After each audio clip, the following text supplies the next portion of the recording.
안녕하세요. 저는 50대 여자입니다. 많은 사람들이 자기 자신의 삶에 100% 만족하면서 사는 사람이 몇이나 되겠냐고들 하죠. 그리 많지 않다면서요. 그런데 저는 그 많지 않은 사람 중에 하나입니다. 저는 지금의 제 인생에 완전히 100% 만족하고 살고 있거든요. 제가 이렇게 제 삶에 만족하는 이유는 제 남편, 자식, 부모님, 친구들 등 많은 이유가 있지만 가장 큰 부분을 차지하고 있는 특별한 사람이 있습니다.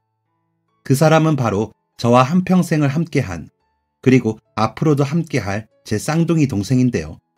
저와 제 쌍둥이 동생의 특별한 사연을 오늘 소개해드리도록 하겠습니다. 아주 추웠던 1월의 어느 새벽, 저와 제 동생이 태어납니다. 저희가 조금 자란 뒤에 부모님께서 알려주신 건데, 사실 두 분은 자녀 계획이 뚜렷하지 않으셨대요. 두 분 다 고향이 충청도셨고, 중학교 때부터 이꺼 내꺼 하시다가 결혼까지 하게 되셨는데, 썩 그리 아이를 좋아하지 않으셨다고 하더라고요. 특히 어머니가요. 그래서 만약 아이를 낳는다면 온 마음을 다해서 사랑해줄 수 있을지, 온 힘을 다해서 키울 수 있을지 의문이셨대요. 아버지는 전적으로 어머니의 뜻에 따르기로 하셨다더라고요. 그리고 두 분이서 평범한 직장인이셨는데 이런 평범한 삶을 물려주고 싶지도 않으셨다더라고요. 물려줄 재산도 없고 집도 없고, 그렇다고 외모가 특출나거나 특이한 장기가 있는 것도 아니었으니 이런 재미없는 삶은 본인들로 끝내야겠다 싶으셨다 하더라고요. 진짜 특이하시죠? 그런데 어머니의 나이가 30이 되던 해 갑자기 임신을 하게 되셨답니다. 결혼 4년 만에 말이죠. 깜깜무소식이었다가 덜컥 아이가 생기니 엄청 당황스러우셨대요. 지워야 하나 낳아야 하나 결정을 못 내린 채 아버지와 병원에 가게 되셨답니다. 의사 선생님께서 초음파를 확인해 주셨고, 그때 어머니는 심장 소리를 들으셨대요. 그것도 하나가 아닌 2개의 심장 소리를요. 갑자기 발끝부터 머리끝까지 쫙 닭살이 올라오셨답니다. 너무 경이로우셨대요. 몸에서 3개의 심장이 뛰고 있다니 말로 표현할 수 없는 벅찬 감정이 확 피어오르셨답니다. 그건 옆에 계시던 아버지도 마찬가지였고요. 그렇게 두 분은 저희 쌍둥이를 낳을 결심을 하게 되셨습니다. 그리고 어머니가 임신 6개월이 되던 때에 두 분과 뱃속에 있던 저희는 서울로 상경을 하게 됩니다. 무모한 도전이셨대요. 잘 되면 대박이고, 안 되면 지금보다야 안 좋겠나 하는 생각으로 무작정 서울로 향하셨답니다. 그리고 그곳에서 자그마한 식당을 하나 차리셨고요. 저희에게 더 많은 사람들을 보여주고, 더 큰 세상을 보여주고, 더 좋은 교육을 받게 해주고 싶은 욕심이 있으셨다더라고요. 다행히 부모님의 가게는 순조롭게 운영이 되었고, 2개월 뒤 저희가 세상 밖으로 나오게 되었습니다. 여느 쌍둥이와 별반 다르지 않았어요. 수술을 통해 태어난 쌍둥이. 제가 먼저 태어나고 동생은 저보다 3분 늦게 태어났습니다. 어른들 말씀이 아이를 키우면서 모성애가 생기는 거라고 하던데, 어머니는 저희를 딱 보는 순간 모성애가 생기는 기분이 드셨답니다. 생각보다 더 작고 더 소중했다고 하시더라고요. 작게 태어난 저희는 인큐베이터로 옮겨졌고, 그렇게 보름간 부모님의 속을 뒤집어 놓았습니다. 하루는 괜찮았다가, 하루는 위험했다가, 또 하루는 그럭저럭 했다가, 또 하루는 생사로 오갔으니 얼마나 마음을 졸이셨겠어요. 보름 동안 난리를 치다가 또 한 달은 인큐베이터에 나와 병원에 있었고, 꼬박 1달 반 만에 부모님의 품으로 갈 수 있었습니다. 그때부턴 뭐 대충 아시겠죠. 난리통이 따로 없었죠. 아버지는 가게에 일하러 가시고, 어머니는 저희 둘과 전쟁을 치르셨답니다. 충청도에 계시는 외할머니가 뜨문뜨문 오시긴 했지만 할머니께서도 쩔쩔매셨다더라고요. 신생아 둘을 한꺼번에 키우기란 영 쉽지 않았을 겁니다. 그렇게 부모님의 땀과 눈물로 저희는 무럭무럭 자랐습니다. 자라면서 저희는 단 한순간도 떨어진 적이 없었어요. 심지어는 옷도 항상 같은 옷만 입고 다녔습니다. 저희가 자랄 때만 해도 고등학생 때 저희보다 1살 많은 일란성 쌍둥이 한 번 말고는 쌍둥이를 본 적이 없었습니다. 그만큼 흔하지가 않았거든요. 저희도 똑같이 생긴 저희가 신기한데 다른 사람들이 보기에는 얼마나 신기하겠어요. 같은 성별에 생긴 것도 같고 옷, 신발, 머리핀까지 똑같으니 정말 거울을 하나 들고 다니는 것처럼 보였겠죠. 저희는 그런 사람들의 시선이 재밌고 좋았습니다. 저희가 굉장히 특별한 사람이 된 것 같은 기분이었거든요. 또 어릴 때 우리가 부러워서 그러나 생각하기도 했고요. 같은 옷을 입고 같은 곳을 다니며 사람들의 시선을 받을수록 저희는 더욱 돈독해졌습니다. 저는 제 동생이 너무 좋았고 동생도 저를 너무 좋아했어요.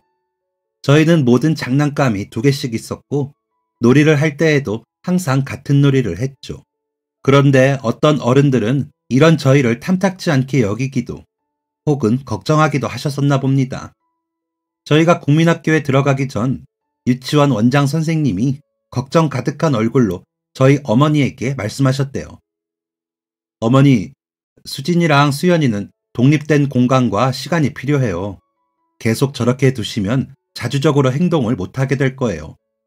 그리고 학교에 들어가면 반이 떨어지는 일도 있을 거고 더 다양하고 많은 친구들을 사귀면서 마음의 변화가 올 텐데 그 상황을 온전히 받아들이지 못할 가능성도 있습니다. 지금부터라도 아이들이 떨어져 있는 시간을 연습해야 할 것 같아요. 이렇게 말씀하셨다고 했습니다. 또 저희 친할머니는 저희 부모님한테 이런 말씀을 하셨대요. 자식은 니들 마음대로 키우는 게 아니야. 같은 옷, 신발, 하물며 머리까지 맨날 똑같이 하고 다니는 거 다 니들 욕심 아니니? 사람들이 욕한다, 공주놀이 하냐고. 내 손녀들이지만 가끔은 징그럽다, 징그러워. 부모 뜻대로 큰 애들은 꼭 나중에 부모 배신한다, 니들. 원래 모질게 말씀을 하시는 분은 아닌데 할머니도 꽤나 걱정이 되셨나 봅니다. 하지만 저희 어머니와 아버지는 이런 말을 들어도 흔들리지 않으셨답니다. 쌍둥이가 아니라고 해서, 독립적으로 자랐다고 해서 그 사람들이 전부 자주적인 성향이 있는 건 아니잖아요. 그리고 저희가 똑같이 하고 다니는 걸 저희도 무척이나 좋아했고요. 그리고 부모를 배신할 사람은 부모 뜻대로 자라지 않아도 배신을 할 거라고 생각하셨답니다. 그러니 저희가 좋다는 대로, 저희가 원하는 대로 해주셨대요. 그게 저희 삶의 행복이라고 생각하셨고 부모로서의 도리라고 생각하셨다고요.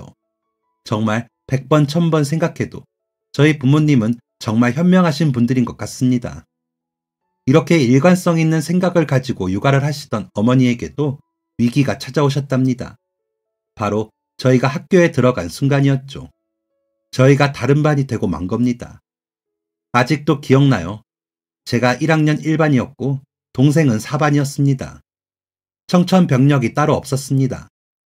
입학식 하며 저희의 반을 알게 된 순간 저희가 서로 떨어져서 저는 어머니, 동생은 아버지의 손을 잡고 각자의 반으로 가던 순간 저희는 꺼이꺼이 울었습니다. 진짜 전교생이 쳐다볼 정도로 울었습니다. 찢어져서 각자의 반에 가서도 계속 울었고 담임 선생님께서 달래고 달래다가 안 되겠어서 입학날부터 저를 복도로 내보내셨습니다.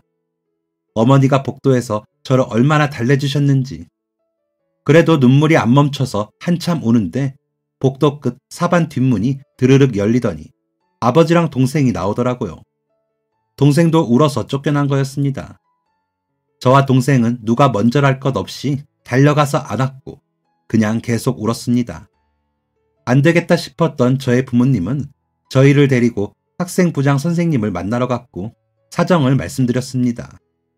학생부장 선생님께서는 당연히 단호하게 안 된다고 하셨고요. 그런데 저희가 그 다음 날도 또 다음 날도 계속 진짜 하루 종일 울어대니까 선생님들도 다 2손 2발을 드셨습니다.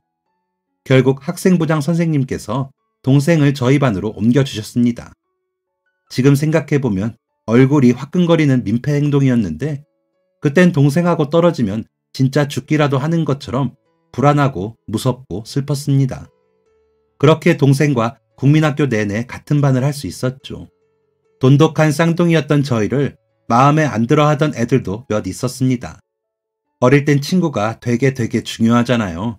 질투도 심하고요. 그래서 어떤 여자아이는 저랑 놀고 싶다고 제 동생을 떼어낸다며 팔을 잡아당기고 난리를 친 적이 있었습니다. 그래서 정말 제 동생 팔이 빠져서 응급실 가고 난리였다니까요. 어떤 남자애들은 왜 맨날 같은 옷만 입냐며 일부러 저희 옷에 낙서를 하고 슬그머니 다가와서 옷 밑단을 가위로 잘라내기도 했습니다. 그런데 저희가 그런 일을 당하고만 있는 애들은 아니었거든요. 똑같이 되갚아 주었습니다. 똑같이 옷에 낙서하고 옷을 잘랐어요. 그게 얼마나 무례하고 기분 나쁜 행동인지 걔네들도 똑같이 당해봐야 알죠. 그런 방법으로 저희는 저희 스스로를 지켰습니다. 저희의 가족애를 꼭 지켜냈더랬죠. 그러다 중학생이 되고 또 한 번 반이 떨어지게 되었는데 이번엔 울지 않았습니다. 그제서야 저희가 마음의 준비를 했나봐요. 그땐 눈물 한 방울 안 나오고 자연스럽게 인정하게 되더라고요. 그렇게 반이 떨어진다고 해서 저희의 마음까지 떨어지는 건 아니라는 걸 분명히 알고 있었으니까요. 그리고 가족이니 집에서 계속 보잖아요. 어떤 친구를 사귀었는지, 어떤 수업이 가장 재밌는지, 무슨 일이 있었는지 전부를 공유하던 저희는 새벽이 되어서야 잠에 든 날이 수두룩했습니다. 정말 열심히도 서로의 마음을 나눴어요. 중학교를 졸업한 저희는 고등학교도 같은 학교에 가게 되었습니다. 그때 저희가 살던 동네에 고등학교가 딱 2군데밖에 없었거든요. 주소지에 따라서 추첨하는 방식이니 초, 중, 고 모두 같은 학교 다니는 게 당연했죠. 누가 하나 예술을 하거나 운동을 하거나 외국어나 과학을 잘하는 게 아니라면 말이에요. 고등학교 가서도 3년 내내 다른 반이 되었습니다. 하지만 이번에도 마찬가지였습니다. 쉬는 시간, 점심시간, 집에서 수다를 엄청나게 나눴어요. 고등학생이 되어서는 서로의 꿈도 공유를 했습니다. 하지만 그쯤 자라니 서로의 취향이라는 게 생기고 잘하는 게 생기잖아요. 그래서 저희는 서로 다른 장래 희망을 가지게 되었습니다. 그때가 처음이었던 것 같아요. 반 배정 다음으로 동생과 다른 점이 생긴다는 것이요. 신기했지만 서운하진 않았습니다. 동생의 꿈을 응원해 주었어요. 동생은 아이들을 좋아해서 어린이집 선생님이 되는 것이 꿈이었습니다. 그리고 저는 요리를 좋아해서 요리사나 영양사가 되는 것이 꿈이었고요. 언니, 우리 대학교도 같이 가자. 너무 좋지. 우리가 가고 싶은 학과가 같이 있는 학교로 가야겠다. 우리 성적에서 한번 찾아보자. 고등학교 2학년 겨울방학, 저희는 둘이 꼭 붙어서 정말 열심히도 학교를 찾아보았습니다. 동생이 원하는 학과와 제가 원하는 학과가 있는 학교여야 하며 혹시 기숙사에서 떨어질 수도 있으니까 집에서 통학이 가능해야 하며 동생과 저의 성적에 맞는 학교여야 하며 같이 할 수 있는 동아리가 있는 이런 여러 조건을 다 갖춘 대학교를 찾아봤습니다. 몇 군데가 추려지더라고요. 저희는 3학년이 되고 수시에 그 학교를 다 지원했습니다. 그런데 여기서 한번 위기를 겪게 됩니다. 수시 전형에서 동생만 그 학교에 합격을 한 겁니다. 저는 예비 번호를 받긴 했는데 택도 없었고요. 진짜 큰일 났다 생각한 저는 수능에 모든 것을 걸었습니다. 정말 제 인생 가장 열심히 공부를 했어요. 근데 그때 동생에게 너무 고마웠던 게 동생은 수시에 합격했으니까 띵가띵가 놀아도 되는 상황이었는데 저랑 같이 공부를 해줬습니다. 수능 공부는 안 하더라도 제가 공부하는 동안 동생도 자기 책상에 앉아있고 제가 새벽 3시까지 공부하다 자면 동생도 그때 같이 잤습니다. 동생의 그런 마음이 너무 예뻐서 아직까지도 고마운 기억이 있습니다. 그렇게 열심히 노력한 결과 저는 동생이 붙은 그 학교에 차석으로 입학을 하게 되었습니다. 수능을 너무 잘 봤거든요. 여하튼 그렇게 동생과 저는 유치원부터 대학교까지 쭉 같이 다니게 되었습니다. 진짜 이런 쌍둥이는 참 드물 거예요. 그쵸? 대학교를 졸업하기 직전 4학년 겨울방학 때 저희는 인생에서 가장 큰 슬픔을 맞이하게 됩니다. 저희 부모님이 가게를 운영하셨잖아요. 가게가 꽤 잘 되어서 저희 쌍둥이 부족함 하나 없이 정말 잘 클 수 있었거든요. 항상 예쁜 옷, 맛있는 음식 먹을 때마다 어머니가 이렇게 말하시곤 했어요.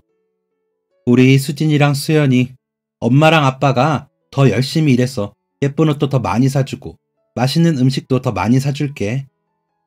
부모님의 사랑을 듬뿍 받는 기분이 들었던 그 말을 저는 참 좋아했습니다. 하지만 클수록 그걸 마냥 기분 좋게 받아들일 수는 없다는 걸 알게 되었죠. 저희 부모님은 하루도 안 쉬고 일을 하셨습니다. 명절이고 공휴일이고 상관없이 1년 365일 가게를 운영하셨어요. 저희 중학생 때 어머니가 과로로 한번 쓰러지셨거든요. 그때 진짜 동생이랑 펑펑 울면서 엄마 아빠 제발 좀 쉬라고 했습니다. 일하다가 갑자기 쓰러지신 거였는데 그때 저랑 동생도 가게에서 밥 먹고 있어서 그 순간을 목격했거든요. 얼마나 충격이었는지 모릅니다. 손님들도 깜짝 놀라서 119 부르고 난리였어요. 그날 어머니가 병원에서 수액 맞으시고 아버지까지 넷이서 집에 돌아오는데 아버지가 집 도착하자마자 그러시더라고요. 여보, 우리 일주일에 하루 쉽시다. 아버지로서는 정말 엄청난 결심이셨습니다. 어머니가 쓰러지신 게 아버지에게도 꽤나 큰 충격이었나 봅니다. 그런데 원래 쉬던 가게도 아니고 하루를 안 쉬던 가게였는데 일주일에 한 번 쉬게 되니 손님들의 아우성이 자자했나 봐요. 저희는 어릴 때라 잘은 모르지만 그때 부모님께서 진짜 많이 고민을 하셨습니다. 쉬는 날이 매주 월요일이었는데 두 분이 말씀 나누시는 걸 들어보니 한 주 시작하는 날인데 점심시간에 오는 회사 사람들 다 실망하는 거 아니냐는 둥, 매주 월요일만 오시는 손님이 있는데 그분은 어떻게 해야 하냐는 둥, 월요일이어도 회식하는 손님이나 외식하는 가족들이 많이 찾는데 어떡하냐는 둥, 가게 매출에 얼마나 타격을 주는지, 그럼 생활비가 얼마나 줄어드는지까지 진짜 많이 고민을 하셨고 한 주에 하루 쉬는 그날에도 마음이 편해 보이시지는 않았습니다. 그렇게 두 달을 일주일에 한 번 쉬시다가 참다 못한 어머니가 말씀하셨죠. 여보, 나는 괜찮으니까 그냥 우리 월요일도 문 열어요. 안 쉬다가 쉬려니까 몸이 근지러워서 안 되겠네. 이거 매출에도 너무 손해고 생활비도 줄고 안 되겠어요. 그렇게 두 분은 다시 1년 365일 가게를 운영하시게 되었습니다. 그때부터는 저랑 동생도 완전히 체념을 해버렸죠. 그렇게 거의 10년이 또 흐르다가 저희가 대학교 4학년이 되던 해에 저희는 야심찬 계획을 세우게 됩니다. 언니, 우리 부모님 여행 보내드리는 거 어때? 어머, 너무 좋다. 어디로 보내드릴까? 알바비로 보내드려야 하니까 해외는 무리일 것 같고. 경주? 경주 어때? 괜찮지 않을까? 그래, 좋다. 엄마랑 아빠 신혼여행 경주로 다녀오셨다고 했잖아. 그렇게 저랑 동생은 부모님 효도 여행을 보내드릴 계획을 세웠습니다. 대학교 4년 내내 모은 알바비를 탈탈 털었어요. 큰 돈은 아니었지만 저희가 모은 돈으로 첫 여행을 보내드린다니 너무 뿌듯했습니다. 부모님은 무슨 돈이냐며 그 돈 아껴서 나중에 취직할 때 예쁜 옷 사입으라고 하셨지만 저랑 동생은 물러나지 않았습니다.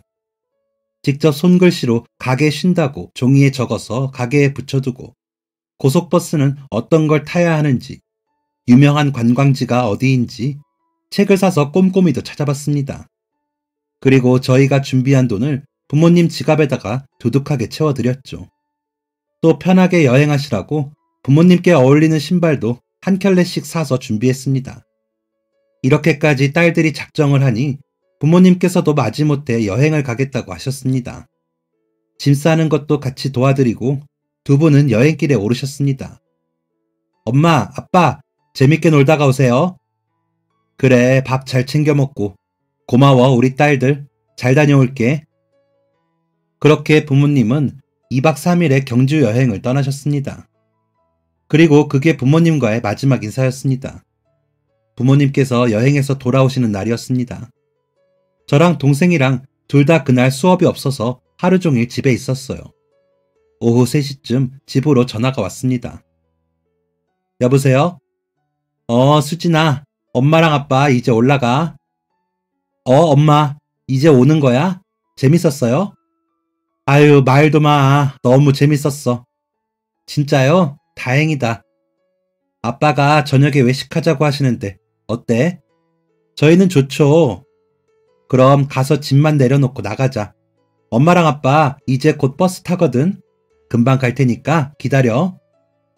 전화기 너머로 들려오는 어머니의 목소리는 정말 밝아 보였습니다. 분명 여행이 끝났는데도 어머니의 목소리는 어딘가 들떠 있었고 신이 나신 것 같았습니다. 너무 뿌듯했어요. 그리고 궁금했습니다. 저희가 짜서 드린 코스는 어떠셨는지, 유명한 식당을 찾아서 알려드렸는데 무사히 찾아가셨는지, 입맛에는 맞으셨는지, 묵으신 곳은 어떠셨는지, 챙겨드린 카메라에 사진은 많이 담으셨는지 말이죠. 동생한테도 말해서 부모님을 맞이할 준비를 했습니다. 저녁밥으로 집 근처에 자주 가는 고깃집을 가는 게 어떻겠냐며 동생과 얘기했습니다. 그런데 분명 부모님께서 오실 시간이 되었는데 연락이 없으시더라고요. 혹시 차가 많이 막히는 건가 걱정이 되었습니다. 시간이 점점 지날수록 마음은 점점 불안해졌습니다. 보통 늦는 정도가 아니더라고요. 어느덧 캄캄한 밤이 되었습니다. 초조한 마음으로 연락을 기다리다가 밤 11시가 되어서야 전화기가 울렸습니다. 하지만 전화기 너머에서 들려오는 목소리는 부모님이 아니었습니다. 낯선 그리고 다급한 목소리였습니다. 사고가 났다는 말 다음으로 기억이 나는 건 병원 이름뿐이었습니다.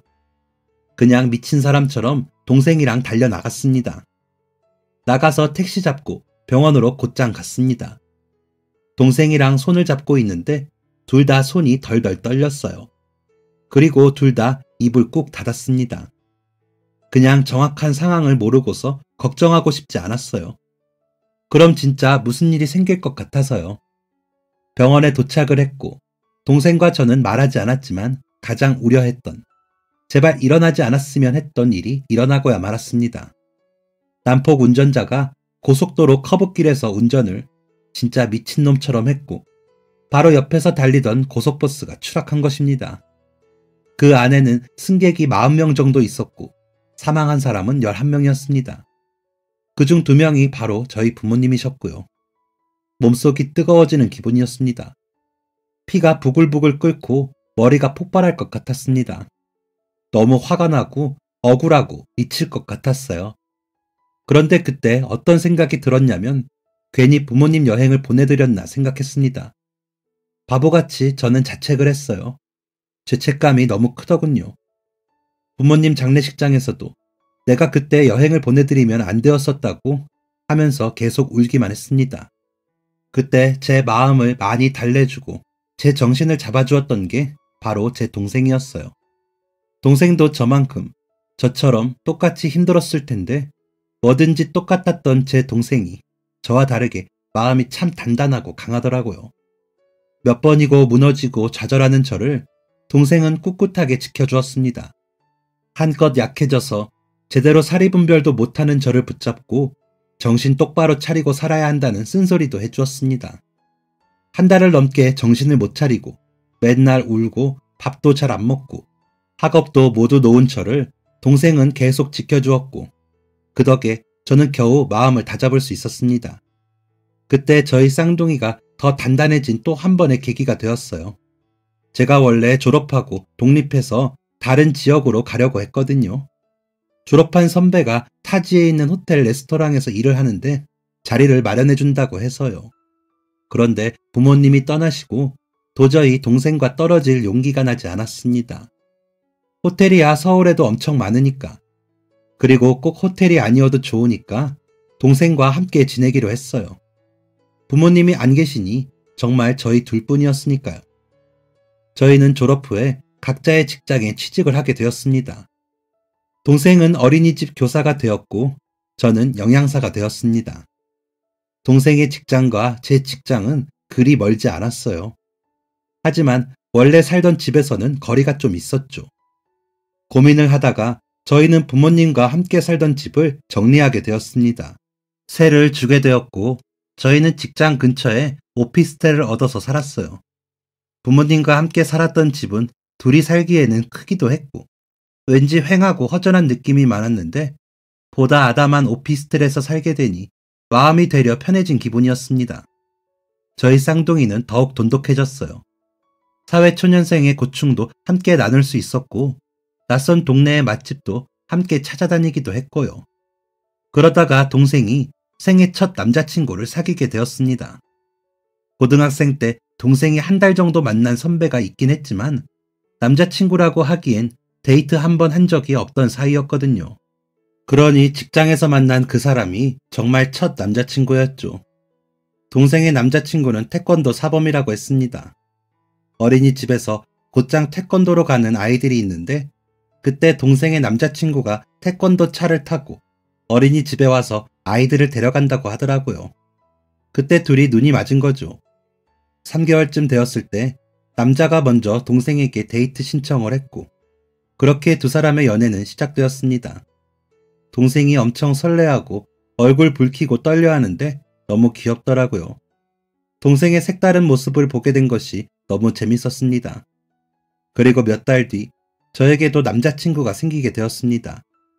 저는 대학생 때 동기 남자애가 군대 가기 전까지 1년 사귄 적이 있어서 첫 남자친구는 아니었지만 그래도 뭐랄까 마음가짐이 다르다고 해야 하나? 아무튼 그렇더라고요.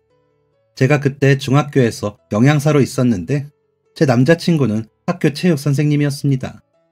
급식 먹을 때 몇 번 마주친 게 전부였는데 제가 주방에 있다가 다친 적이 있었거든요. 그때 양호실 갔다가 만나게 되었고 그 짧은 10분 남짓한 시간 동안 나눈 대화가 너무 재밌어서 머릿속에 계속 남아있었습니다. 그런데 그게 남자친구도 마찬가지였는지 일주일 뒤에 제게 데이트 신청을 해왔고 그렇게 제게도 봄날이 찾아왔습니다. 동생의 남자친구가 너무 궁금했지만 달리 볼 방법이 없었습니다. 놀러가서 찍은 사진을 보긴 했지만 그때는 사진이 요즘 핸드폰 사진처럼 선명하지도 않았잖아요. 인화된 사진 몇 장이 전부이기도 했고요.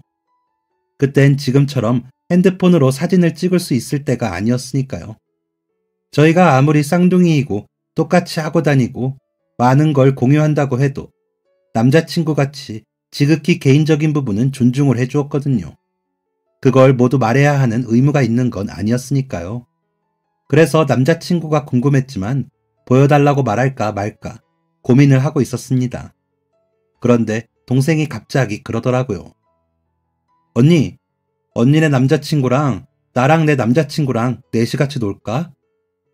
요즘엔 더블 데이트라고 하죠. 동생이 그걸 하자는 겁니다. 알고 보니 동생도 제 남자친구가 어떤 사람인지 무척 궁금했다고 하더라고요. 그래서 저희는 주말에 넷이 만나서 놀게 되었습니다. 저랑 동생이 먼저 커피숍에 나가 있었고 남자친구들한테 미리 알려준 주소로 오라고 했어요. 먼저 동생의 남자친구가 도착했습니다.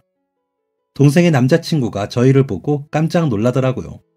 어떻게 이렇게까지 똑같을 수 있냐면서요. 너무 신기하다면서 한참이고 눈을 못 뗐습니다. 동생의 남자친구는 성격도 시원시원하고 유머러스하기도 하고 그러면서 예의는 참 바른 사람이었습니다. 내심 동생의 첫 남자친구가 걱정이 되었는데 속으로 너무 다행이라고 생각했죠. 곧이어 제 남자친구가 도착을 했습니다. 남자친구도 저희를 보더니 눈이 커지더라고요. 동생의 남자친구처럼 우리가 너무 닮아서 깜짝 놀랐구나. 그럴만도 하지 라고 생각했습니다. 그런데 남자친구의 눈은 저와 제 동생이 아닌 동생의 남자친구를 향해 있었습니다. 야, 네가 왜 여기에 있어? 그러는 너는? 두 사람은 반말을 해가며 아른 체를 했습니다. 이게 무슨 상황인가 싶어서 동생과 저는 어리둥절했죠. 앉아서 한참 얘기를 들어보니까 동생의 남자친구와 제 남자친구가 친구 사이라는 겁니다. 그것도 아주 친한 사이요. 두 사람은 고등학교 동창이었는데 그때 학교에서 1, 2위를 다투는 태권도를 잘하는 소년들이었대요.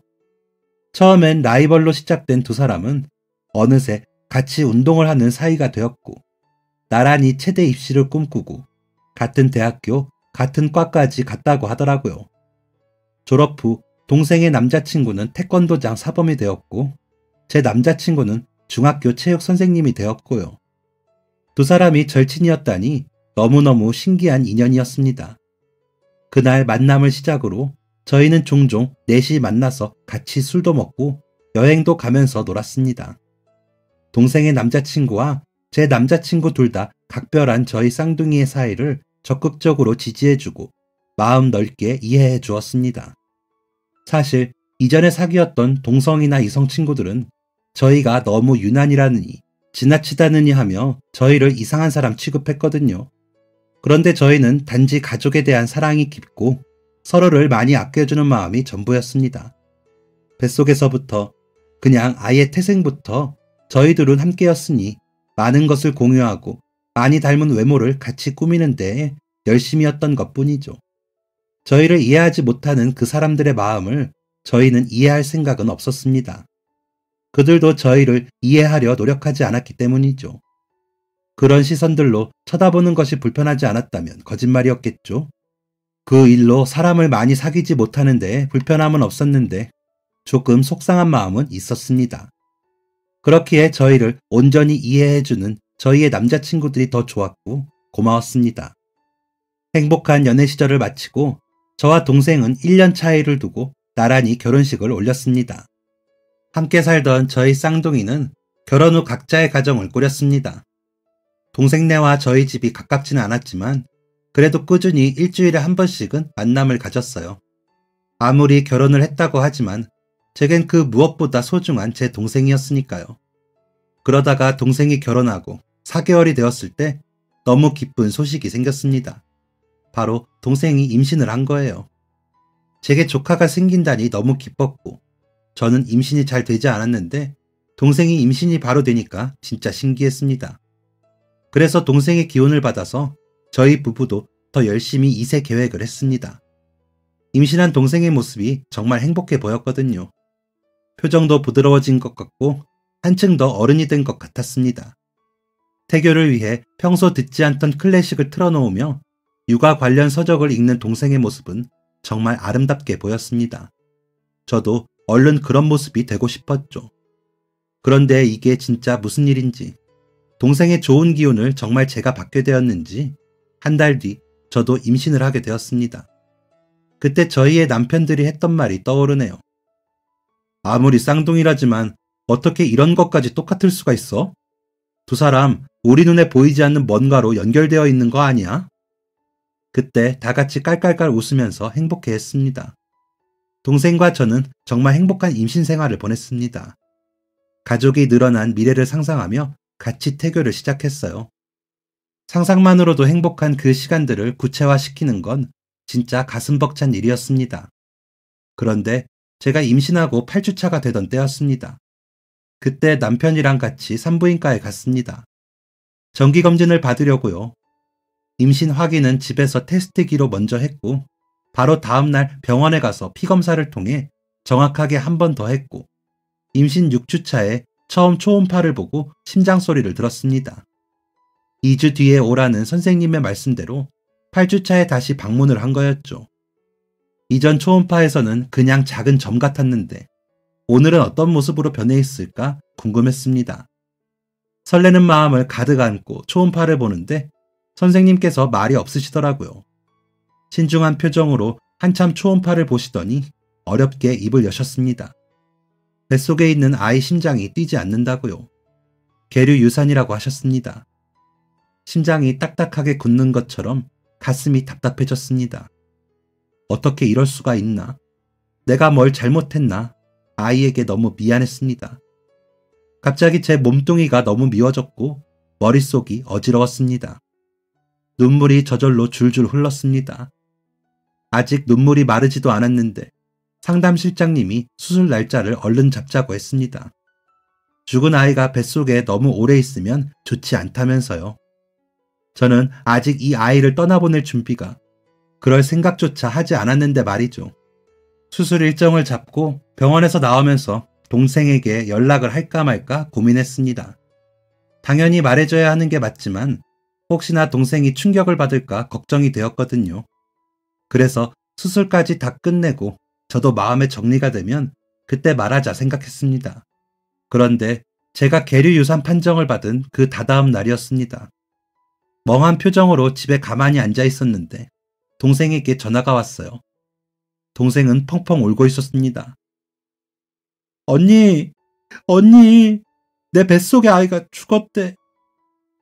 정말 소름이 끼쳤습니다. 어떻게 임신도 비슷한 시기에 하고 똑같이 유산이 될 수 있는지 진짜 무서울 정도였습니다. 이런 건 똑같지 않아도 되는데 말이죠. 그런데 동생과 저 둘 다 수술을 다 마치고 다시 병원에 방문했을 때 알게 된 사실이 있었습니다. 둘 다 다낭성 난소 증후군이라고 하더라고요. 그래서 임신이 되기 어렵고 유지하기도 어렵다고요.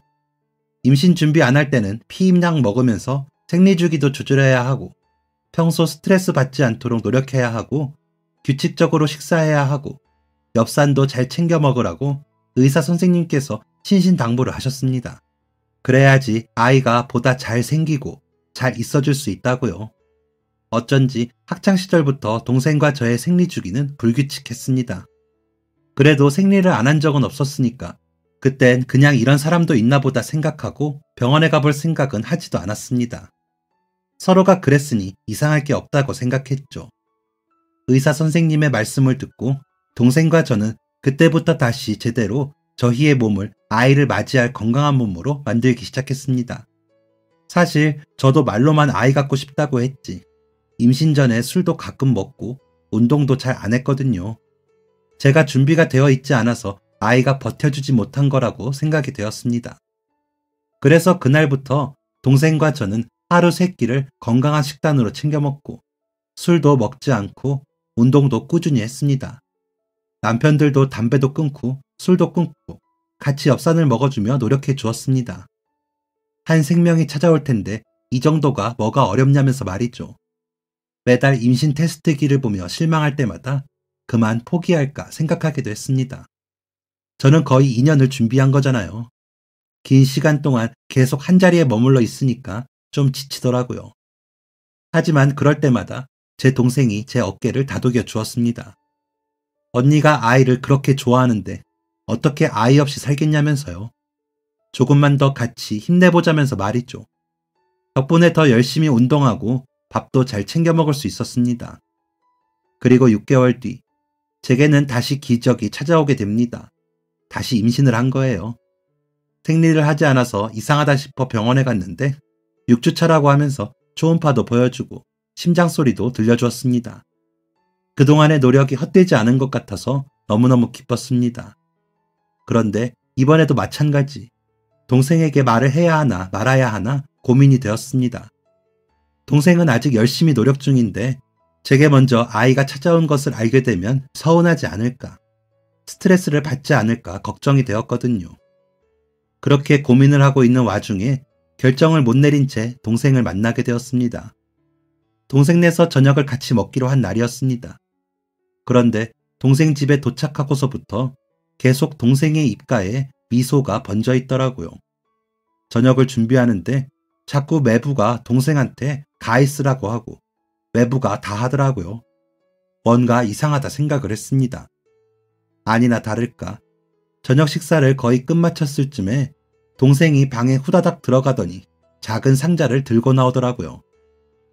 언니, 형부, 지금 말을 해야 하나 말아야 하나 고민을 많이 했는데 아무래도 말을 해야 할 것 같아서 그래야 또 좋은 기운 받아가지. 뭐? 무슨 말이야? 동생이 하는 말이 무슨 뜻인지 모르겠어서 남편이랑 갸우뚱하고 있는데 동생이 상자를 슬그머니 열었습니다.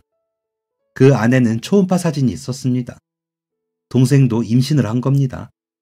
진짜 화들짝 놀랐습니다. 너무 놀라운데 또 너무 기뻐서 저도 임신했다고, 저도 사실 말할까 말까 고민을 많이 했다고 고백했죠. 동생이랑 매부도 엄청 놀라더라고요.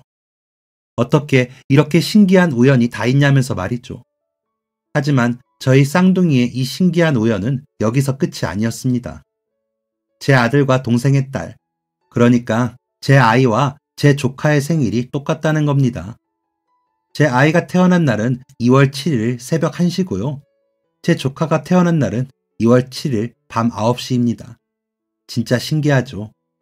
제가 아이 낳자마자 그 새벽에 동생한테 전화해서 소식을 알렸는데 동생도 갑자기 그날 아침에 진통이 와서 병원 가서 10시간 진통하고 아이를 낳았습니다. 이건 정말 진짜 특별하지 않을 수 없는 우연 아닌가요? 동생과 저는 같은 날 출산을 하고 같이 조리를 하며 같이 육아를 했습니다. 혼자서 아이를 볼 때는 너무 힘들고 외로운데 동생과 함께 육아를 하면 하나도 힘들지 않고 그저 즐겁기만 했습니다. 그래서 우울증 한번 겪지 않고 슬기롭게 육아를 할 수 있었죠. 동갑의 아이를 키우는 가족이 있다는 건 참 복받은 일이었습니다. 아이 옷을 살 때에도 같이 구매하고 가끔은 바꿔서 입기도 했고요. 또 밥 차리는 것도 수월했습니다. 한 명분의 양을 하루 3번 하는 게 그렇게 힘들더라고요. 많이 하는 게 차라리 낫지. 조금씩 이것저것 하기란 여간 손이 많이 가는 게 아니었습니다. 그렇다고 그렇게 정성껏 차려준 음식들을 다 잘 먹는 것도 아니었고요. 그래서 동생과 각자 반찬을 해서 같이 더해서 애들한테 먹이면 훨씬 편하게 식사를 해결할 수 있었습니다. 또 과외도 같이 시킬 수 있으니까 교육비도 반으로 줄기도 했고요. 놀러 갈 때에도 동생과 조카와 항상 함께 했습니다. 동생이랑 저 둘 다 혹시 육아가 체질이 아닐까 싶을 만큼 재밌게 애들을 키웠습니다. 그렇게 즐겁게 키운 참 밝은 이 애들이 언제 이렇게 커서 이제 대학생입니다. 둘 다 공부를 어찌나 잘했는지 같은 학교 다니면서 서로 1등, 2등을 다투었던 애들인데 둘 다 원하던 좋은 학교에 떡하니 입학해서 잘 다니고 있네요. 저는 저와 제 동생이 쌍둥이라서 참 행복합니다. 단순히 혈육으로 엮인 사이가 아니라 정말 특별한 존재라고 생각해요. 서로에게도 너무나도 좋은 영향만을 주고 있고 동생과 있으면 매 순간이 행복합니다. 엄마와 아빠를 동시에 잃었을 때 그때 동생이 없었다면 저는 버티지도 못했겠죠. 어느덧 애들도 다 키웠고 이제 저희 노후만 바라보면 되는 나이인데 이 늦은 나이에 동생과 제게 꿈이 하나 생겼어요. 바로 전국 일주를 하는 겁니다. 나이 다 먹고 여자들이 어딜 놀러 다니냐 하는 사람들도 많은데 나이가 대수인가요? 성별이 대수인가요? 제 쌍둥이 동생과 함께라면 어디든 두렵지 않고 뭐든지 할 수 있습니다. 저희의 이 꿈을 이루는 그날까지 저희 쌍둥이 많이 응원해주세요. 감사합니다. 지금까지 사연 들어주셔서 감사합니다. 사연이 재밌으셨다면 구독과 좋아요를 눌러주세요. 감사합니다. 안녕히 계세요.